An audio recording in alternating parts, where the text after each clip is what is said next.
Good morning बच्चों। आज हम गणित विषय में घातांक और घनमूल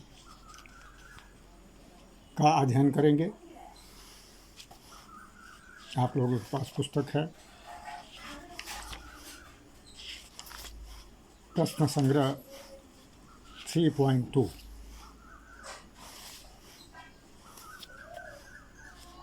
निकालेंगे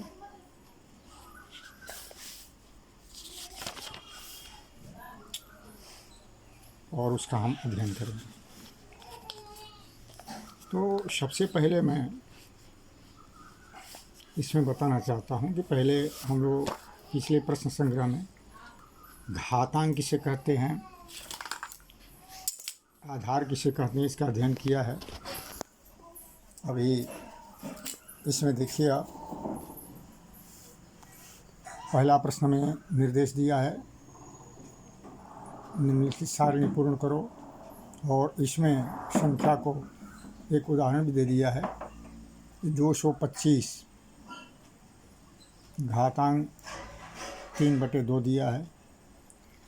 तो इस संख्या में कौन से मूल का कौन सा घात है इसको बताया गया है। 225 के वर्ग का घन मतलब 3/2 जो है, 2 ये वर्गमूल को दर्शाता है, इसलिए यहाँ वर्गमूल बताया गया। और 3 जो है घन का रूप होता है।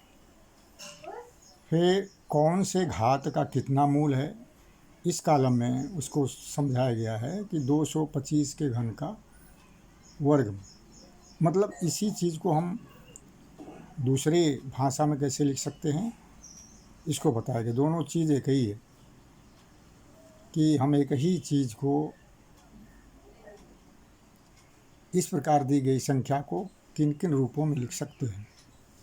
अभी अगला उदाहरण है 81 घाते 6/7। तो पहले कॉलम में 81 के 7वें मूल का छठा घात।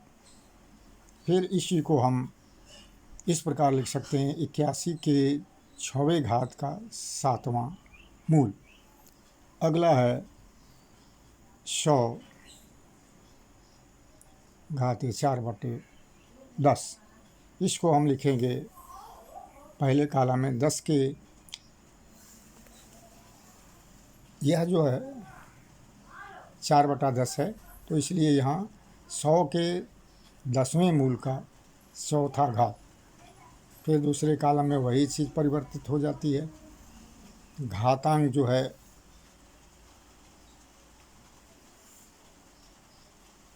अंश के द्वारा शुरू किया जाता है, जैसे 100 के चौथे घात का 10वां मूल। यहाँ 10वें मूल का चौथा घात, यहाँ चौथे घात का 10वां मूल, मतलब वही परिवर्तित किया गया। फिर देखिए आखिरी है 21 घाते 3/7। इसको हम लिखेंगे 21 के 7वें मूल का तीसरा घात। 21 के 7वें मूल का तीसरा घात। फिर इसको दूसरे शब्दों में लिख सकते हैं 21 के तीसरे घात का 7वां मूल। आशा है आप लोग समझ गए होंगे। और भी इस प्रकार के उदाहरण एग्जाम्पल स्वरूप दिए गए हैं पुस्तक में, उसको भी आप देखेंगे। अभी दूसरे का है, दूसरा सवाल है, दिया गया है कि परिमेय घातांक स्वरूप में व्यक्त करो।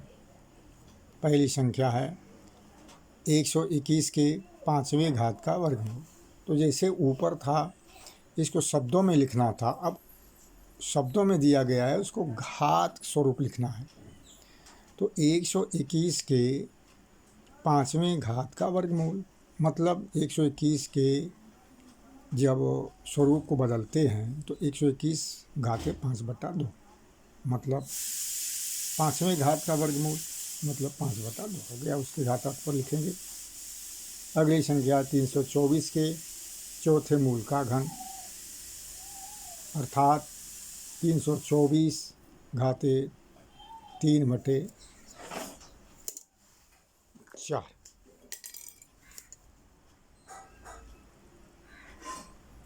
जिसको कोष्टक दे देना चाहिए।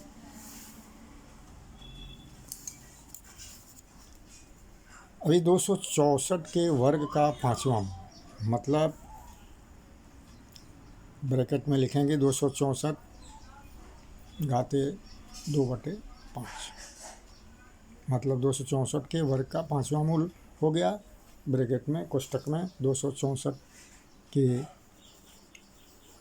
को ब्रैकेट में लिखेंगे और घातांक में 2/5 लिखेंगे। फिर 3 के घनमूल का घन, 3 के घनमूल का घन, तो ब्रैकेट में 3 लिखेंगे और घातांक 3/3 हो जाएगा। ऐसे प्रकार से हमें इस प्रश्न संग्रह को करना है, समझना है, और जो भी परेशानी हो आप हमसे पूछ सकते हैं।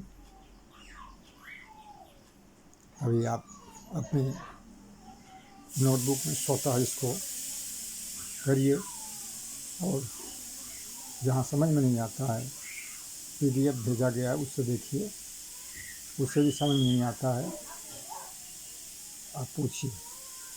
ओके।